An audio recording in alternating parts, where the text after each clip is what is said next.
Iprito po natin ang talong.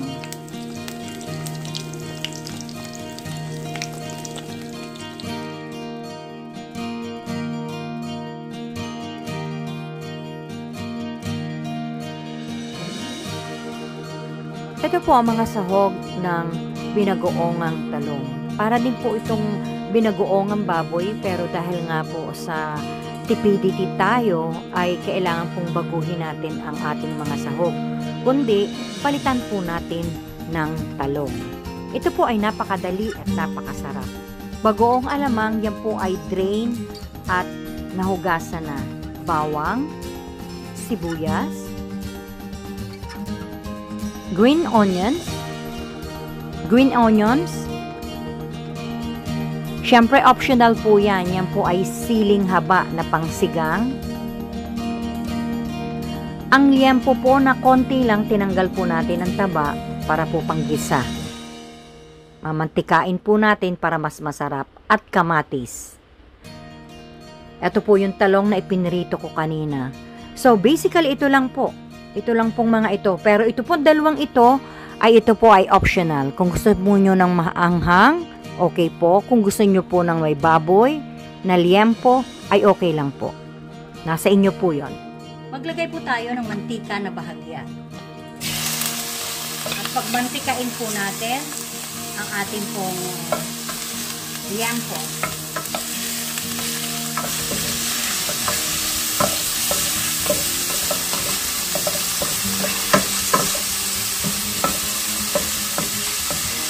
Liempo po ang napili kong isahog dito dahil para po meron siyang sariling mantika. Kaya yun po ang ating ipanggigisa sa ating mga sahog.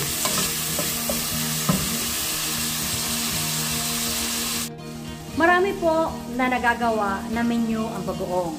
Pero hindi ko po malaman for some reasons bakit tinawag nilang bagoong ang alamang. Ang alamang po ay ang hipon at ang bagoong ay bagoong na isda. Pero dahil nga po yun ang napakalakihan na natin at naitawag na natin. So, ganun na lang po. Let's go with the flow. Kumbaga. Ito po aking inuluto sa inyo. Ito po ay binagoongang talong. Since na tipidity mommy po ang aking theme, ang aking pong content, so masyado pong mahal ngayon ang baboy at mahal din po ang mga spirit. So, naisip ko pong iluto ay ito na lang pong talong. Since ito po ay napapanahon. Ngayon po ay tagtalong kaya medyo mura-mura ng kaunti. At sa rest house po namin ay kami po ay nagtatanim ng talong. Kung lahat ng talong ko ay yan po ay libre.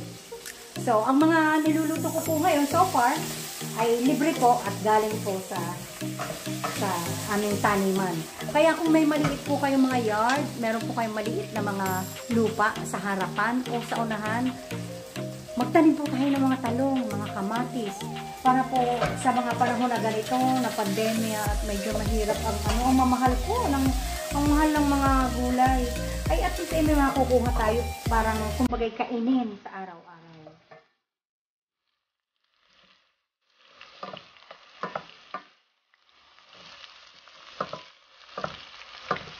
Ginisa ko na po ang bawang, sibuyas at kamatis.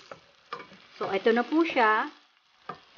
At hinihintay po nating maluto-luto ng kaunti ang kamatis at sibuyas para po ilagay ang ating bagoong alamang.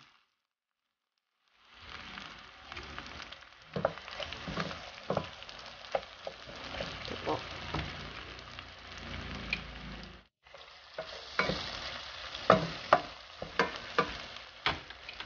Ito po ang alamang. Ito po ay nahugasan ko na.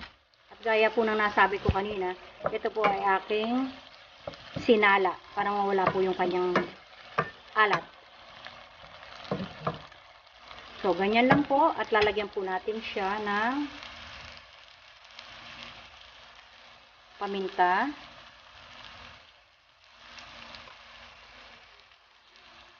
Sa kutsarita lang po.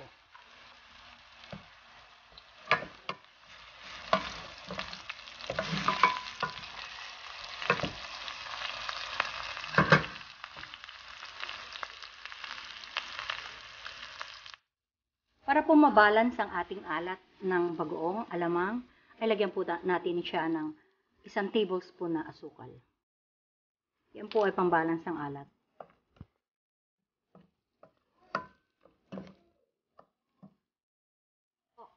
Beautiful, napakasarap. Hindi lang po yan sa tingin, kundi sa tunay na buhay. Ayan po, nilagyan po natin ng green onions at ilalagay na po natin ang sili. Papansin po ninyo na ang aking chili ay meron pang kaunting tangkay. Ito po. Hindi ko po yan tinanggal dahil baka po kumalang. Umanghang ay hindi po makakain ng nanay. So, ganyan lang po.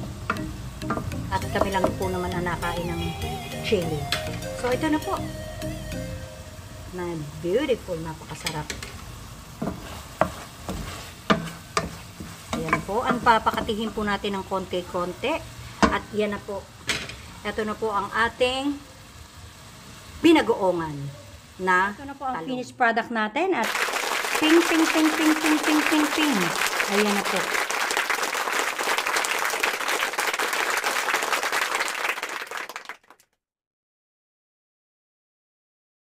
Po yung finished product natin. And dito po yung talong. Talaga naman po, nag-i-invite siya. Kailangan na lang po ay kanin. Oh my God, ang sarap. Ito po, hindi na po ako nagbihis. At right after na maluto ito, ay talaga po, ito po, ang kanyang finished product. Napakaganda. Kung makikita nyo po ng personal, talaga pong yumminess overload, sabi nga nila. At eto po, syempre, mga Tikiman Blues. Meron po akong charing-charing na rice dito. Ito po ay yung tinatawag na black rice. Or, siguro ito yung parirutong. Parang ganon. So, ito po, titikman ko po siya. At, eto. So, ako po madalas gumawa nito. Lalo-lalo na po yung ribs. Napakasarap po. Paboritong-paborito po sa bahay yung ganito na binagoongan na ribs. So, ito po.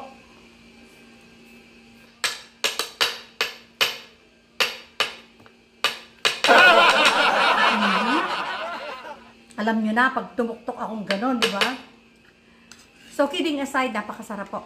Ito po ay, kung gusto nyo po na may baboy, may manok, lagyan po natin. Nasa inyo naman po yun. Dahil gusto ko pong magmantika talaga yung liempo, kaya nilagyan ko po ng konting liempo. May natira pa po sa rep na konting liempo, kaya isinama ko na rin po para tipid, di ba? So, ito po, bali, ang binili ko lang po dito sa totoong buhay ay ang kamatis, sibuyas. At saka syempre ang alamang. Pero ito pong talong ay ani ko po na kaunti. At yung sili, ani ko rin po. So ito na po. Napakasarap po.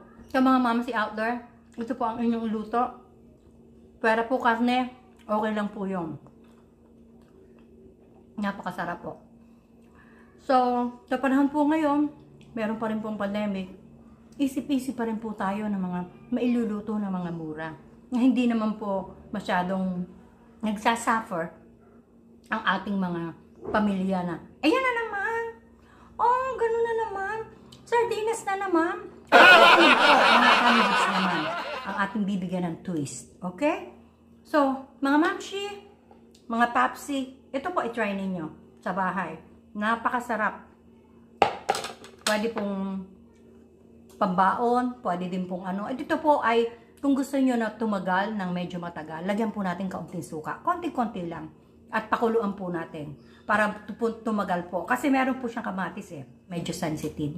Okay? So, mag-ingat po tayong lahat. This Mama Flo, pray, love, and love. Mag-ingat po tayo.